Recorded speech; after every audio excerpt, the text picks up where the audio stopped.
Oi, oi, oi! Essa é uma edição especial do podcast Agro do Futuro. Aqui nós vamos falar sobre os visitantes que passam pelo Hub, pela nossa plataforma AgroSelections. A gente recebe diariamente aqui muitos convidados ilustres, especialistas, profissionais do agronegócio brasileiro e também do mundo. E sempre que a gente tem oportunidade, a gente vai trazer aqui para a mesa para conversar com você. Então fica aqui, esse é o Agro do Futuro Visitantes. Oi, oi, oi! Seja muito bem-vinda, seja muito bem-vindo a mais um episódio do nosso Agro do Futuro. Dessa vez, Agro do Futuro Visitantes, que você que nos acompanha já sabe. Toda vez que a gente está aqui na AgroSelection, seu hub de negócios e oportunidades, a gente recebe uma pessoa ilustre, um especialista na área, uma empresa do setor que tem algo que pode acrescentar no seu dia, que possa acrescentar no seu conhecimento. A gente faz questão de abrir uma brecha na agenda dessa pessoa e trazê-la para gravar aqui. Porque, afinal de contas, a gente prima por isso, por conteúdo de qualidade, para que você pause um pouquinho a rolagem no feed e consiga ganhar, nesses minutinhos, informação, insights, coisa relevante para a sua vida, coisa relevante para a sua mente trabalhar em prol desse agro do futuro que a gente quer ver. E hoje não é diferente disso. Estou recebendo aqui, ele é ilustre, renomado, especialista, tudo isso que eu falei no começo, vocês vão ver. Estou recebendo aqui, com muito prazer, Kleber Vicente. O Kleber é especialista em cadeia de valor voltada para frigoríficos e carne em geral. E assim, gente, é só um resuminho, esse nomezinho que ele deu aqui, não é nada, vocês vão ver a história desse cara. Seja muito bem-vindo, Kleber.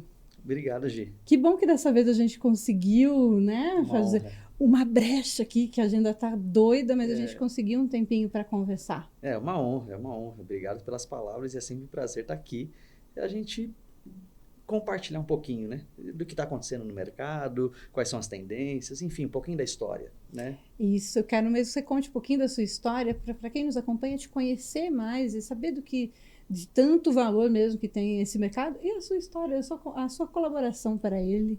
Eu sei que tem muita coisa aí, vamos tentar resumir nesse podcast. Não, pois é.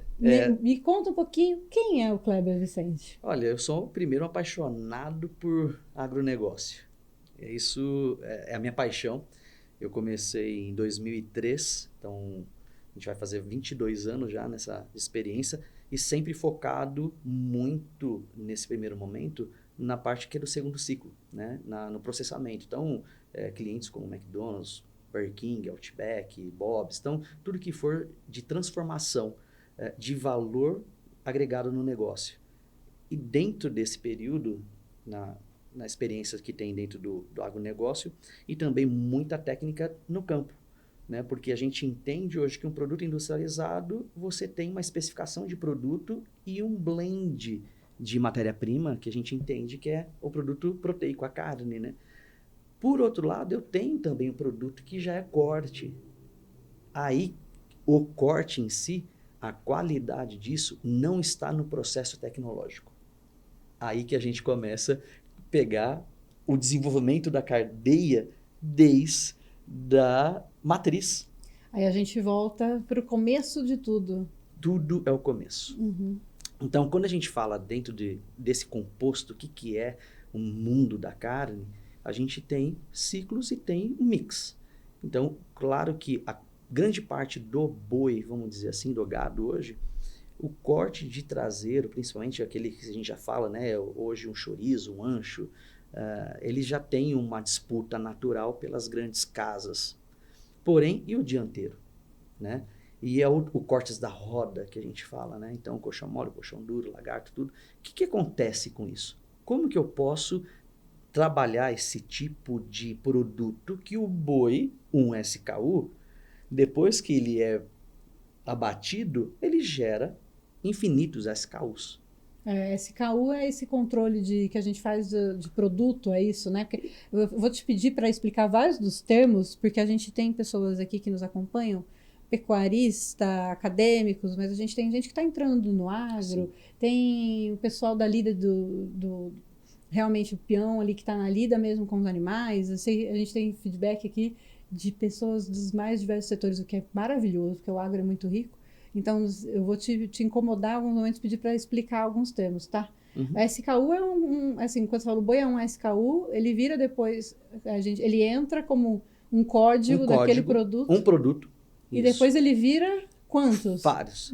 Eu posso pegar do início do boi um SKU. No processo já do abate, eu já tenho outros SKUs que já saem direto. Primeiro, o couro é um SKU, né? Os miúdos, cada miúdo vai ter um SKU, que é um código realmente de destino do produto. É uma sigla em inglês que significa, é um código de produto, tá? É um tipo de produto. Porém, vamos pensar hoje num patinho. Do patinho, que é um código, é um produto, do patinho eu posso fazer cubo, é um código. Um bife, outro. Uma isca, outro. Então, assim, eu posso processar dentro já da parte frigorificada, né, que já entra em dessosse e porcionamento, que é um outro ciclo, você já trabalha, você transforma essa matéria-prima em produtos acabados. Aí que você entra, que é o famoso SKU. Porém, assim, de tudo que a gente entende hoje de matéria-prima, que é a qualidade, depende de qual é o destino. Por exemplo, a qualidade não quer dizer, eu sempre reforço isso. Gente, a qualidade de um boi não quer dizer se está ligado para o marmoreio. Dependendo, um boi, uma carne que tenha um marmoreio muito intenso, se você analisar errado o seu nicho, destino final desse produto, pode ser um problema. Porém, o inverso é verdadeiro. Exemplo, fácil de entender. Se eu for atender uma parrilha argentina, uruguaia, quem quer que seja uma steakhouse, ele quer um chorizo com 1 grau 5 a 4 de marmoreio. Certo. Então, ele precisa ter aquelas fibras entremeadas entre a carne, aquele marmoreio, que é aquele aspecto de gordura entremeada, que é aquele branco esbranquiçado dentro da carne. Aquilo é esperado para um negócio. Eu não posso, para um hospital, mandar esse produto de contrafilé, quem quer que seja, ou um patinho, que é muito difícil ter um marmoreio, mas tem sim um patinho com marmoreio, ou até mesmo uma alcatra, né? Eu não posso mandar para uma alimentação para o hospital com um grau de marmoreio desse. Você entende que... Eu não tinha pensado nessa... O hospital foi um excelente exemplo. Realmente a gente tem que estar atento ao público que vai, né? O objetivo daquele... Exato. Que bacana. E você estava contando um pouquinho da sua história, eu te interrompi para pedir isso. Você começou... Me conta do começo do começo. O Kleber, então, entrou em 2003. Isso. Onde que você entrou? Começou trabalhando? Eu comecei na Braslo, que era uma empresa americana, fazia parte do grupo OSI Group, em Chicago, nos Estados Unidos. Essa empresa, a OSI Group, ela é responsável por fornecimento de todos os McDonald's do mundo. Né? E aqui, no Brasil, que chamava Braslo, que era uma junção entre Brasil e Lutz e Noto, que eram os dois sócios fundadores, que nós trouxemos a mesma forma de atendimento e produção do McDonald's no mundo para o Brasil. Então, era uma estrutura, uma unidade de negociação focada para fornecer hambúrguer para o McDonald's, nuggets, McFish, todos os produtos que existiam naquela época, em 2003. E qual foi o grande desafio? Quando eu entrei lá, eu sou formado em administração, a minha escola é Danone, então isso em 1997, eu comecei na área comercial, na Danone, fui gerente de vendas na Danone por muito tempo, passei por cosméticos, por um monte de experiência que eu tive. Foi quando eu fui convidado, né, nesse processo para trabalhar na Braslo. E qual que era o foco? O foco era crescer os negócios não McDonald's, né, que era não McDonald's, porque o 90% da geração de riqueza daquela fábrica era voltado para o McDonald's.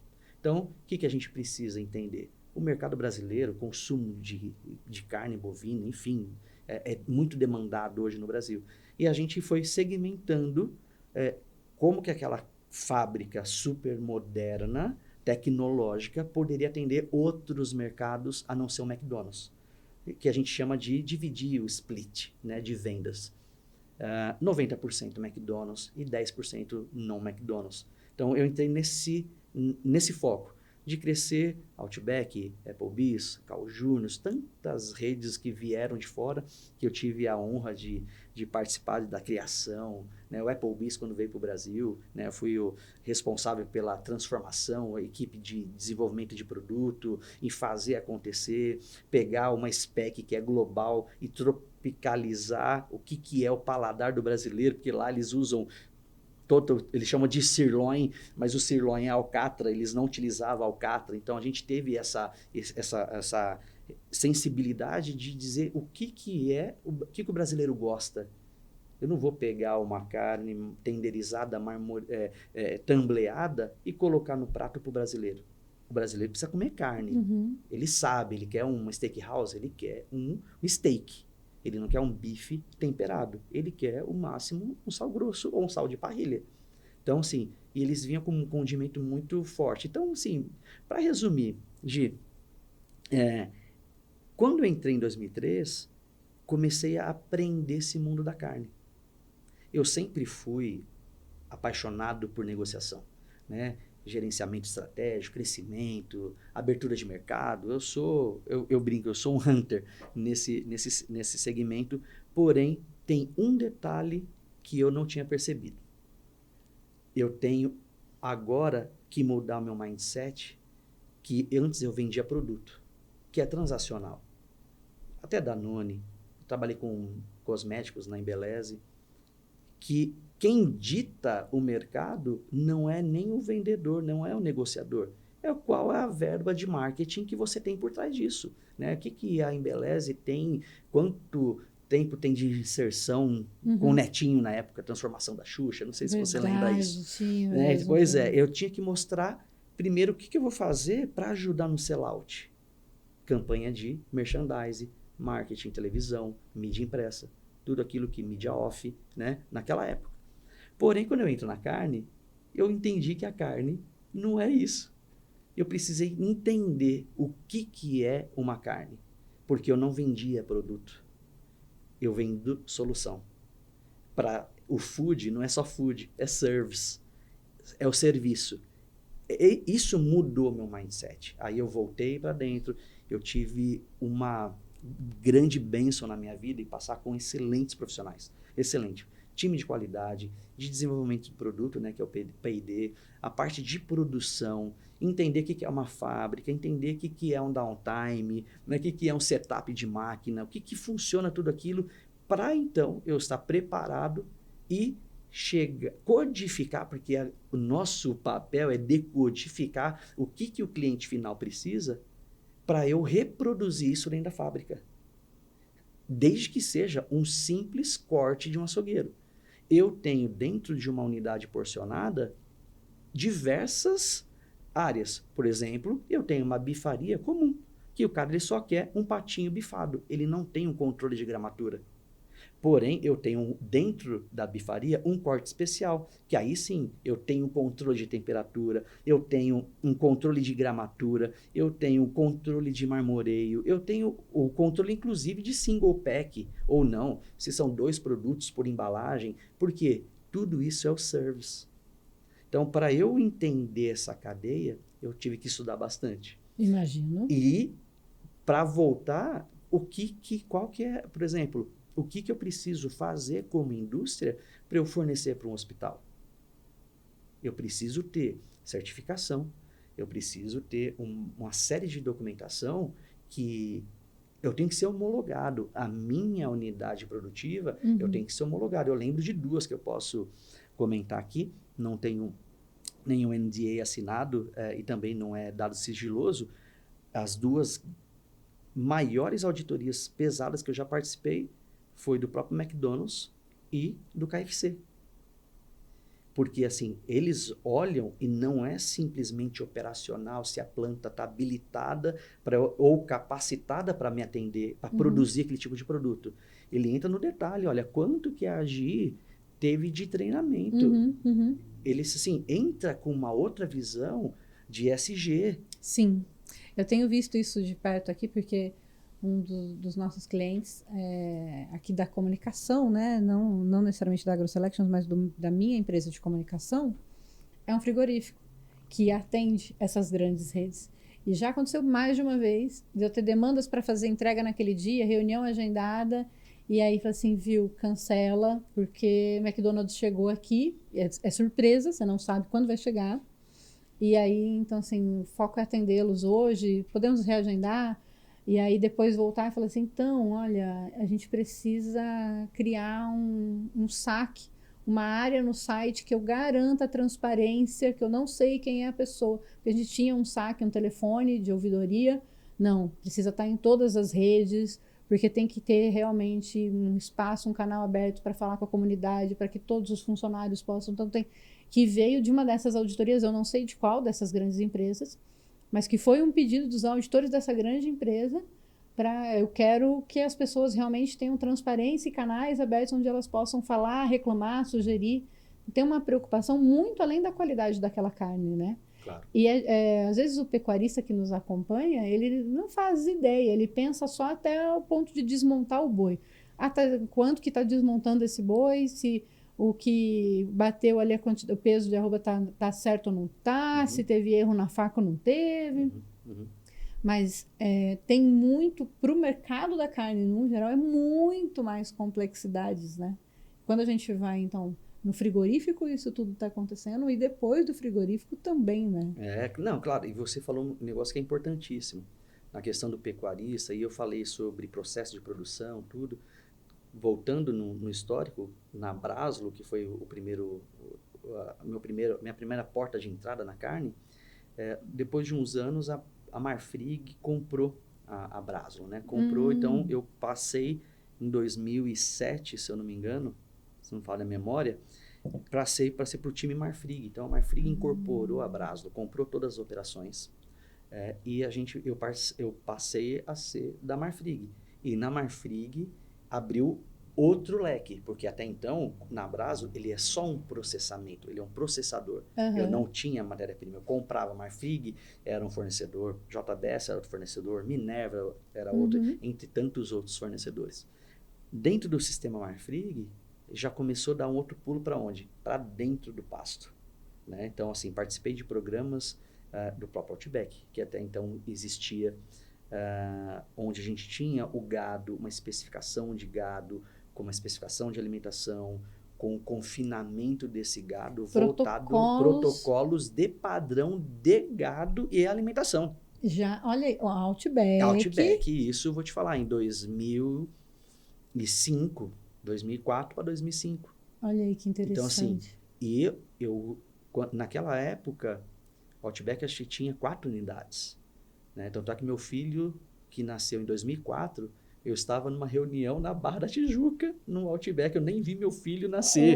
Eu estava em reunião, né? Assim, eu tinha me programado para viajar e ele nasceu antes. Então, assim, quando minha esposa ligou, meu amigo ligou, olha, corre para São Paulo que o Felipe está nascendo. Então, é isso, é apaixonante. Dentro desse mundo Marfrig, aí, o que eu falo? Para cada ciclo da carne, você tem que ter primeiro um domínio. O que é esse domínio? Qual é o estado da arte nesse meu ciclo? Exemplo, eu sou um criador. O que eu preciso fazer que ninguém está fazendo como estado da arte? Porque todo mundo quer vender seu produto e quer ser remunerado bem por esse produto. E está tudo certo. Porém, poucos estão analisando o que eu preciso fazer de diferente para que a qualidade ou valor saia do valor agregado para o valor percebido. Porque valor agregado todo mundo tem. O custo já por si só já está dizendo que é um valor agregado. E agora é o valor percebido. Que é aí que muda a conversa para quem está ouvindo a gente nesse momento, que é tão intenso e é apaixonante essa cadeia do agro, principalmente no boi, que se eu tenho um bezerro, qual que é a qualidade desse bezerro? Qual a origem disso? Qual que é o manejo disso? Qual que é a alimentação? Qual que é o cuidado dessa história toda? Quando eu trabalho nisso, o que eu preciso me certificar? Uma curiosidade aqui. Eu participei, eu não lembro que ano agora, mas tenho o Greenpeace. O Greenpeace teve um movimento muito forte de atacar a questão da imagem do McDonald's. E falando que o McDonald's estava adquirindo bois de fazenda que estava afetando, ou não estava legalizada, e afetando o bioma amazônico. Então, você entende que o boi não é simplesmente você colocar o boi de pé e você criar? Eu preciso ter protocolo. Da onde que eu venho esse boi? Qual que é a área protegida que... Rastreabilidade. É do bioma amazônico ou não? Então, assim, enfim, nós todos da cadeia, tem que estar preparado com compliance, com auditorias, com rastreabilidade, para que se tiver alguma dúvida, ou simples uma reclamação no Reclame Aqui. Uma simples reclamação no Reclame Aqui, você tem que estar pronto, embasado, para você falar assim, olha, responde de uma certa forma. Falhas acontecem, e se foi uma falha, olha, perdão, realmente teve uma falha aqui, aceita, não invente.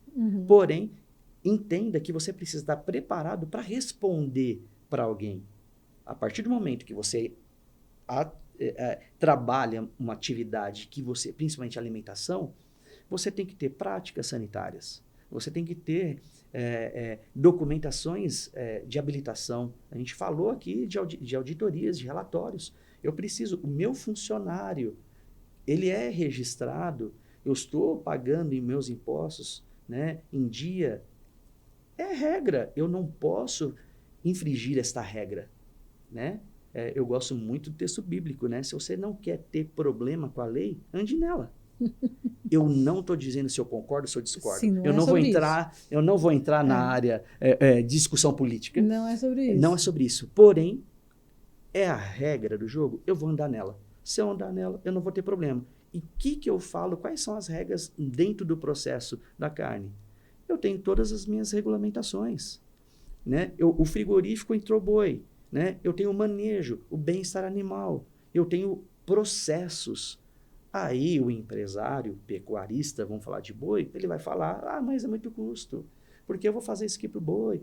Pensa que você não é o custo, faça diferente, crie valor percebido, para que ao longo do tempo você seja e será reconhecido pela qualidade do seu animal. Aí sim a gente entende que vai ter uma ramificação, um destino, uma alocação do seu produto. Que seja por uma parrilha, que seja por um produto processado por uma grande cadeia de hambúrguer no Brasil ou no mundo, ou que você exporte, inclusive, a sua matéria-prima embalada, né, no padrão de algum mercado externo, ou se não para o próprio mercado interno. Então, assim, o que eu vejo nisso? Se especialize naquilo que você está, né? E cada etapa. O frigorífico é a mesma forma. Eu preciso... Quais são as práticas necessárias para que tudo aquilo que foi feito... Pensa, se você começa uma qualidade do início com um bezerro maravilhoso, né, no processo de cria, do processo de recria, depois o processo de abate. Imagina se cada um fizer o estado da arte no seu setor. Qual que é o ganho nisso? Mas maravilhoso, né? É um mundo ideal, né? Mas é possível, tá? Não é utópico. Não. É possível, basta querer. Quando eu falo é um mundo ideal, assim, acho que é bem possível, sim. E tá mais fácil do que a gente imagina, né? Porque é um passinho por vez, quando você vê, já foi, já tá lá, já tá sendo bem feito. Perfeito. Você já tá fazendo isso com maestria, né? Marfrig passou por tudo isso, teve mais alguma virada de chave aí? Tem mais alguma coisa nessa cartola? Como é que está hoje? Você está posicionado no mercado? Porque depois eu tenho uma pergunta que eu quero te fazer aqui, mas quero concluir a sua trajetória antes de entrar. Eu depois da Marfrig, eu trabalhei há mais de 10 anos, tive 2 passagens. Eu assumi que foi muito marcante na minha carreira. Eu atendia cozinha industriais, né, que é o catering, né?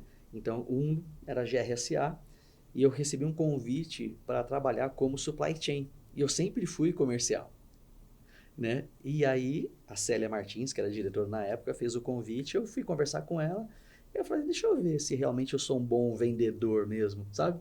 Porque eu nunca fui comprador. E eu aceitei o desafio, né? Então, como eu morei fora, né, na Inglaterra, tudo, então, e a GR, naquela época, agora foi vendida agora, ela é do Grupo Compass, e a matriz do Grupo Compass é na Inglaterra, em Chertsey. Então, como eu Já falo tinha bem o inglês e eu sou apaixonado pela Inglaterra, né? Eu morei lá. E eu aceitei esse desafio e lá eu fui responsável por todo o gerenciamento da categoria de proteína animal do grupo. Então, lógico, eu ficava baseado aqui no Brasil, mas eu sempre tive, né, um diretor global excelente, uma pessoa muito inteligente. Aí eu fui entender qual que é a estratégia do consumo na carne bovina. Uma coisa é eu querer vender. Outra coisa é eu fazer o gerenciamento de abastecimento, de supply chain. Aí eu fui entender como que eu vi o mercado do boi, só invertendo a posição da mesa. Foi excelente. Fiquei 2 anos, aí eu fui responsável pela América Latina, Europa, né, fiz negociação com o Oriente Médio, ajudei grupos locais, né, então foi como profissional, foi uma excelente experiência. E também pro entendimento do negócio, aí eu comecei a olhar outro ponto que eu não via. Uma coisa é você vender, como eu disse, outra coisa é você comprar, mas aí eu volto da onde eu vou comprar, o que que eu vou comprar. Aí eu começo a trabalhar na parte legal. Eu volto na parte legal, que é frigorífico. Ele está habilitado para qual destino? É lista geral, né? América Latina, ou Emirados Árabes. Tem especificações exclusivas igual, que eu preciso exportar para a Inglaterra, eu preciso de uma habilitação específica. Eu quero exportar para os Estados Unidos, eu preciso trabalhar quais são... como que joga esse jogo? Eu tenho que cumprir regras. Tem um jogo, o jogo tem que ser jogado e por algumas regras. Então, nessa passagem de supply chain, abriu meu mundo. Aí eu comecei a trabalhar com como eu era Marfrig, aí eu mergulhei dentro da JBS, mergulhei dentro da Estrela, mergulhei dentro do Minerva. Eu comecei a entender o que eram meus concorrentes na época, eu comecei a entender, ter uma visão do todo. E para mim hoje, para eu estar sentado nessa cadeira aqui, eu posso dizer, eu conheço bastante a estratégia dos frigoríficos. Né? Não, e olha que bacana, porque você foi passando por todas as etapas. Exatamente. Todas, todas. E hoje você dá consultoria, Isso. atende... Sim, meu negócio é carne, eu tenho uma empresa que eu faço intermediação de negócios, né? Eu faço desenvolvimento de pequenas plantas, eu faço representação com grandes clientes, né? Um grande cliente meu hoje é o Johnny Rockets, né? Sou fornecedor exclusivo de todos os hambúrgueres da rede e todas as submarcas dessa rede, mas buscando sempre o quê? A melhor eficiência. Né? É que eu falo, quando você é fornecedor, você está representando aquela empresa e você deve representar bem essa empresa e garantir o máximo. Hoje, na minha posição, hoje eu presto serviço. Eu sei, com essa base de clientes que eu tenho, de relacionamento, eu consigo propor a melhor solução para ele. Porque eu não tenho hoje, eu não sou funcionário dessa empresa. Então, hoje eu tenho qual que é a melhor solução. Qual que é a melhor solução hoje para um hambúrguer? Né? Qual que é a melhor solução hoje para uma almôndega? Qual que é a melhor solução hoje para um corte porcionado? Né? O que é esse cliente? Porque, pensa, fornecer para os grandes, todo mundo quer. Porém, é muita concorrência e está todo mundo batendo na porta. Eu lembro quando eu negociei no Bob's, era a BRF que fornecia no Bob's. E na Marfrig eu fiz essa negociação e a gente conseguiu conquistar essa conta do Bob's, tirando a BRF de linha, né? Daquela conta. Todo mundo tá lá. Você chegou você tá todo mundo balançando a árvore para você cair. Agora, será que eu preciso disso? Aí vem o outro lado. Tem um mundo enorme de clientes que estão ávidos e carentes de solução de fornecimento. Então, faz sentido eu ficar brigando para atender um McDonald's, um Bob's, um Burger King, né? Um Johnny Rockets? Agora, por outro lado, e essas hamburguerias independentes que estão? Eles precisam. Nessa passagem, Gi, toda, eu fui COO, né, de um pequeno frigorífico. Não era frigorífico, a gente chamava de frigorífico, mas é uma central de porcionamento. Faturava 2 milhões por mês, né, e eu saí no início da pandemia, bem no início mesmo da pandemia, e um faturamento de 3 vezes mais isso, buscando onde eu coloquei tudo aquilo que eu aprendi em todas as minhas trajetórias e onde eu passei, eu assim, aprendi muito, excelentes empresas, não tenho o que falar, assim, tenho um carinho enorme por todas elas onde eu passei. E nesse pequeno frigorífico, eu comecei a montar do zero. Desde estrutura frigorífica, porque esse frigorífico não tinha nem controle de temperatura. Então, a gente foi trabalhando questão de qualidade estrutural, depois boas práticas, depois a parte de documentação, né, ao ponto de conseguir clientes internacionais na época, né, do Darden, que fazia parte do grupo MC, né, fornecedor para o Olive Garden, né, então, assim, para o Longhorn, todos esses caras que a gente consegue trabalhar. Neste período de executivo, que eu fiquei lá por volta de uns 8 anos, 9 anos quase, eu tive uma mudança de chave. Deixei de ser executivo para empreender e também trabalhar para os meus próprios negócios, né? Hoje eu estou com 48 anos. Isso em 2000, isso era 4 anos. Eu estava com 44 anos naquela época, que eu decidi mudar uma chave na minha vida, né? Porque é estressante o nível executivo, né? Porque lá eu tinha 150 pessoas, né, sob a minha gestão, e é muito intenso. É a vida, quanto mais você sobe dentro de uma pirâmide, né, hierárquica na empresa, você tem mais demandas. Porque eu sou da seguinte opinião: eu estou ali para servir. Eu não estou para ser servido.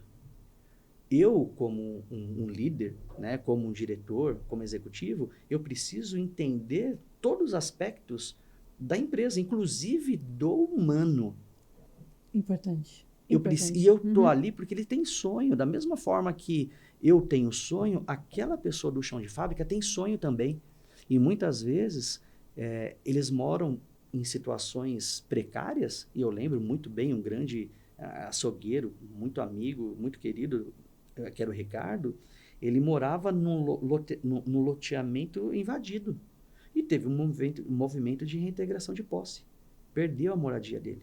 Eu volto a dizer, não vou trabalhar nas questões políticas. Sim. Vamos na situação humanitária. Sim, mas em dado momento você vai se deparar com isso dentro da sua casa, né? Na sua equipe. Exato. Eu preciso entender quem é a pessoa. Eu preciso valorizar a pessoa. Claro, é um funcionário, eu preciso cobrar dele, tem que ter produtividade, tem que ter assiduidade, tem que ter comprometimento, tem que ter tudo. Porém, não é o ter, não é uma troca, porque eu estou te pagando, você é obrigado. Não é isso. Eu não acredito nesse relacionamento. Eu acredito que, olha, quais são as peças importantes para que tudo dê certo? Porque se eu pego uma peça que ele está trabalhando só pelo fato do dinheiro, porque dinheiro por dinheiro nós temos contas para pagar. Porém, quantos por cento das pessoas hoje estão no posto que elas gostariam? E quantas estão fazendo coisas que elas não gostariam de fazer só por troca de dinheiro? Então, eu também, por diretor, eu cheguei a olhar exatamente esse meu momento. E eu vi que eu estava trocando meu sonho por um salário no final do mês. E eu decidi mudar essa chave, né? Comprei um supermercado, né, no meio da pandemia, né? Aprendi muita coisa, né? Não tenho mais o mercado. E eu sempre trabalhei paralelamente com esses negócios que eu te falei, né? Em criar o quê? Relação de valor. Eu preciso fazer a solução, porque todos os clientes têm uma dor. E se eu tenho um fornecedor, muitas vezes o fornecedor ele quer impor aquilo que ele acha que ele é certo. E aí eu falo com propriedade. Quando eu estava na posição de supply chain, chegava os vendedores, os comerciais dessas empresas, e ele tirava a cartela de preço. Quando o vendedor tirava a cartela de preço na minha frente, eu falava, ó, tá fechada a reunião, obrigado por ter vindo. Não, mas o que foi? Eu falei assim, eu não quero. O vendedor, ele não estava nem entendendo qual que era a minha necessidade, qual que era a minha dor. Ele não perguntava, Kleber, o que você está precisando? Não perguntava. Ao ponto, esse vale muito a pena eu dizer, eu coloquei todos os fornecedores, quando eu estava na GR, eu coloquei todos os fornecedores num auditório como esse. E eu expliquei o que era o mercado de catering, de refeições coletivas. Porque aquele volume é muito, mas muito maior do que um volume no McDonald's. E eu tinha falado na época do presidente, que era o Eurico Varela, ele falecido hoje, e ele perguntou para mim, Kleber, como que o fornecedor me vê? Vê o nosso segmento. Aí eu perguntei para ele, você quer que eu seja verdadeiro ou que eu seja politicamente correto? Ele, não, pode falar. Eu falei assim, olha, vocês são oportunistas. Eu não vou falar o que eu falei, né? Mas eu falei assim, politicamente agora, eu falei assim, vocês são oportunistas. Você não tem nenhum grau de relação com o fornecedor. Aí eu fiz uma pergunta para ele, Eurico, por que você acha que os fornecedores hoje, eles brigam para fornecer para o McDonald's, para o Burger King? Por que você acha que eles brigam para fornecer? Aí ele fez uma cara que não soube. Falou assim, ó, o nosso volume, aí eu falando de GR, o nosso volume é muito maior do que o deles. E hoje eu tenho que ficar correndo atrás do fornecedor. Os fornecedores não querem fornecer para nós. Então, acredito que uma marca que eu revolucionei foi isso. Mostrar quem que é o catering para os fornecedores. É mostrar o valor, geração de valor. Então, aquele processo todo, que é entender de fato o que é esperado de você, eu voltando na nossa história, vamos voltar lá no boi. O que é esperado daquele produtor, do pecuarista que trabalha na cria? O que é esperado dele? O que é esperado na recria? O que é esperado do processador, do frigorífico, do abatidor? Mas ele precisa se sentir parte integrante dessa cadeia e desse movimento, né? Hoje a gente percebe que tem alguns que já estão entendendo que eles são parte crucial de todo um grande movimento e estão conseguindo se posicionar assim, encontrando fornecedores parceiros, fechando contratos, mas muitos trabalham de uma forma ainda como se eles fossem solitários, individualizados, e que como se a gente destacasse, né? Eu consigo destacar aqui da cadeia o momento de cria, de recria, de engorda, e não ele faz parte de um todo, né? Perfeito. Mas até a gente precisa fazer essa construção junto com eles. Talvez a gente precise colocar todo mundo no auditório e fazer essa construção juntos, porque nós estamos aqui tentando falar disso. Mas tem aí uma sensação, às vezes, de cada um cuidar só do seu quadradinho. E talvez a gente precise de dar 2 passos para trás para aumentar a amplitude aqui e enxergar o mercado como um todo. É até nesse sentido que eu quero te fazer uma pergunta, uma provocação. Você deu uma aula aqui para a gente, contando a sua história, a gente foi passando junto contigo pela cadeia toda, e que é maravilhoso. Eu queria mesmo, era esse o intuito de eu te perguntar da sua história, para que quem estivesse nos acompanhando também fizesse essa viagem junto contigo. E eu queria trazer uma coisa que eu percebi que tem crescido no mercado. A gente tem visto muito nesses embates, ainda que cada um pensando na sua caixinha, que o pecuarista às vezes só está pensando na caixinha dele, e aí tem um embate pecuarista frigorífico que não fui eu que criei, é de longa data. É isso. Né? Uma animosidade entre eles, assim, que tem sido feito vários trabalhos. Eu tenho acompanhado o movimento tanto de um lado quanto de outro do setor, para criar essa harmonia, né, e trabalhar em conjunto, mas a gente sabe que também tem jogo de interesse de muita gente, tem gente que está disposto, tem gente que não está. E aí a gente vê acontecendo um movimento onde, e já vi de diversos grupos em estados diferentes, inclusive, movimentos assim, que junta ali meia dúzia de pecuarista, não é nem uma cooperativa, às vezes até é cooperativa, mas assim, junta um movimento ali, meia dúzia de pecuarista, que junta ali os fundos, um de cada um ali, em particular. Nós vamos montar um frigorífico. Porque a gente não quer mais discutir com o frigorífico, então nós vamos ter um frigorífico que agora vai atender a gente. E também já vi outra coisa acontecendo, que é, eu vou montar um restaurante, ou eu vou montar a minha marca de carne, eu vou montar o meu açougue.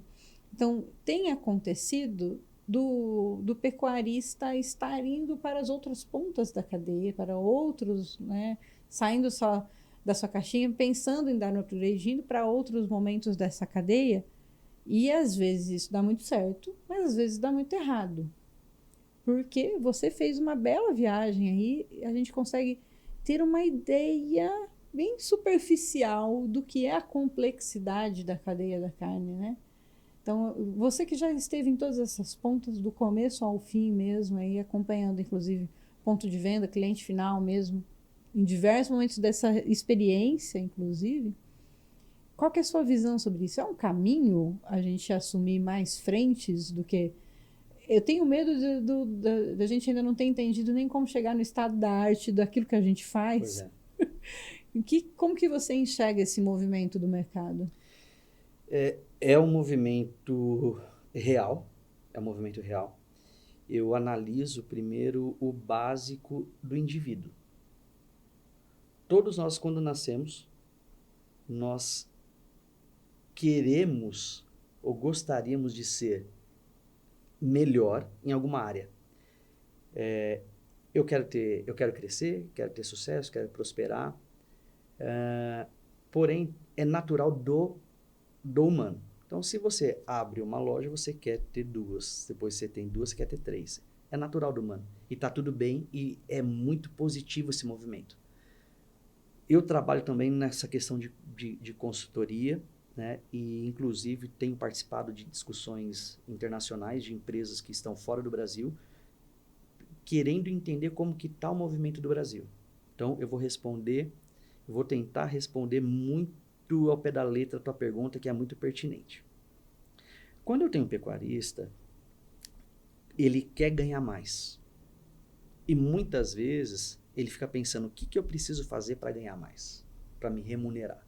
Tá? Vamos falar agora do pecuarista em todos os ciclos, tá? Uhum. Tanto de cria, recria e engorda. Ele quer receber mais por aquele processo.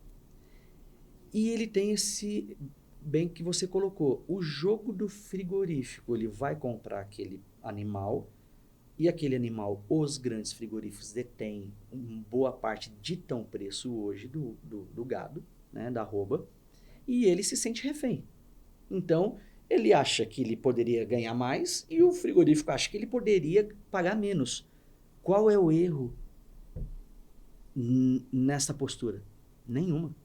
Cada um está fazendo aquilo que precisa fazer, defendendo o teu próprio negócio. O frigorífico, ele está defendendo o negócio dele, que é a margem dele. Que a carne, a gente pensa que o pecuarista fala assim, o frigorífico está ganhando muito dinheiro.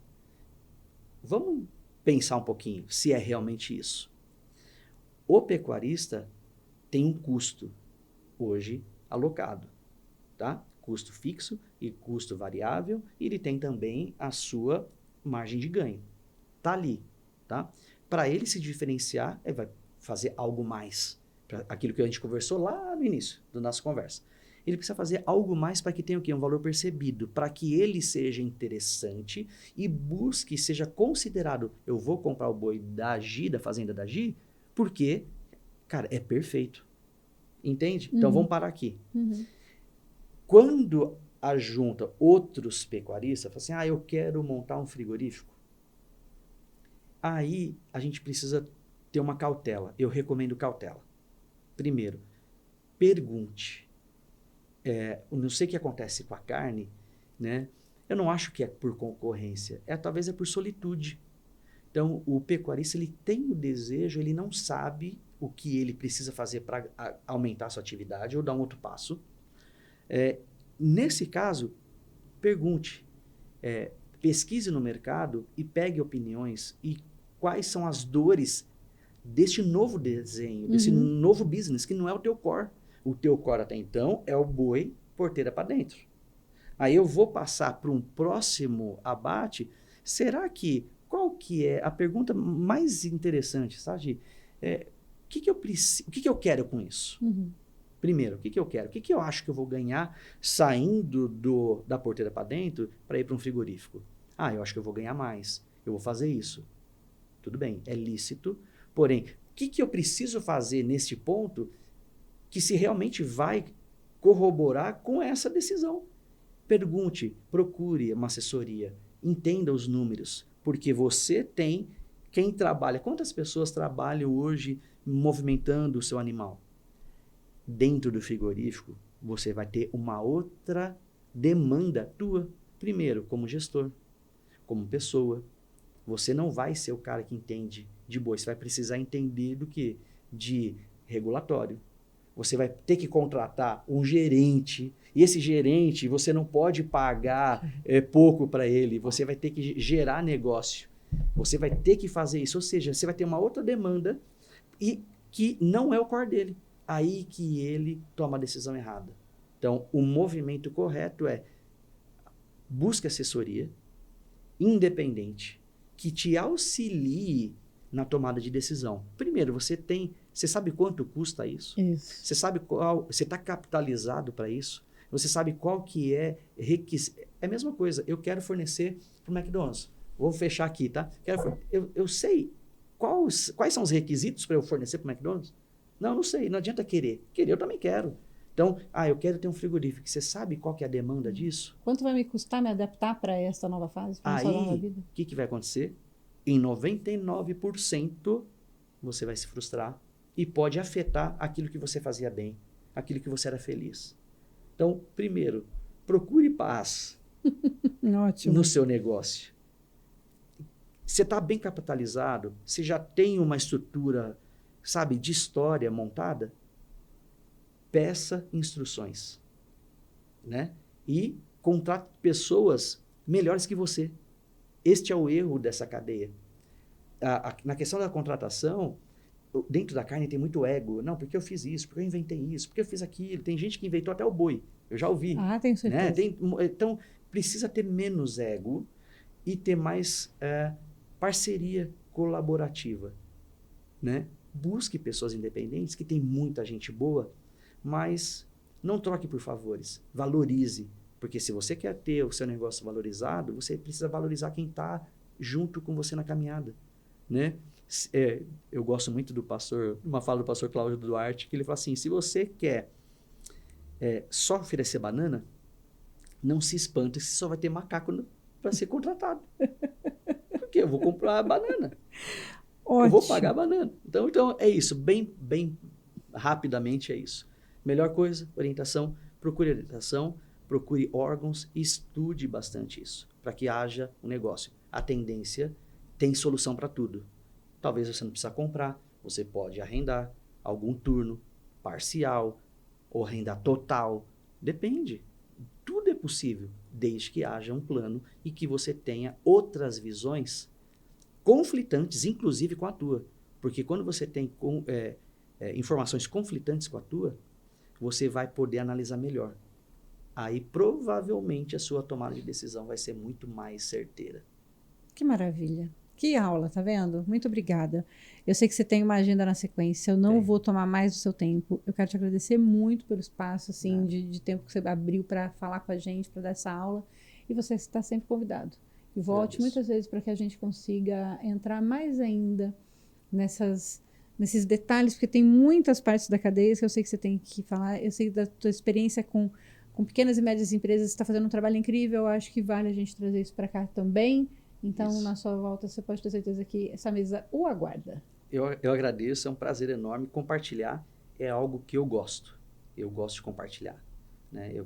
Onde eu puder contribuir, eu faço isso com todo amor e com todo o profissionalismo possível, e trabalhando de uma forma independente e muito transparente, porque é assim que eu acredito que o mercado e o ramo, esse segmento, ele vai se profissionalizar cada vez mais. Então, obrigado pela oportunidade, a conversa foi ótima. Eu tenho uma agenda agora, inclusive, de um investidor de Nova York falando sobre frigorífico no Brasil. Então, vai lá. Muito obrigada. Obrigada a você que ficou com a gente até aqui. Nós vamos deixar todos os contatos do Kleber para que você faça contato com ele. Ficou na dúvida? Quer ter uma conversa sobre isso antes de montar seu restaurante, montar sua rede de franquias, montar o seu frigorífico? Fala com esse cara. Tira umas horinhas. Organiza isso de uma forma que você não vai se arrepender e vai fazer isso bem feito. Obrigada, Kleber. Até a próxima semana com mais Agro do Futuro.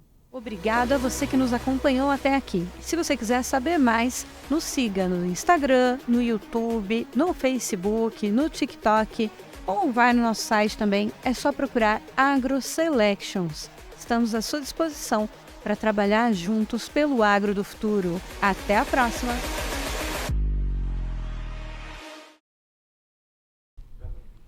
Essa é uma produção AgroSelections TV. Diretora ASTV e jornalista responsável, Gislaine Betim, MTB 62765SP. Coordenação de conteúdo, Jean Pérez. Técnico de estúdio, captação e edição, Gabriel Veras. Estagiários de jornalismo, Gabriela Ogassawara e João Victor Galvão. Estúdio ASTV.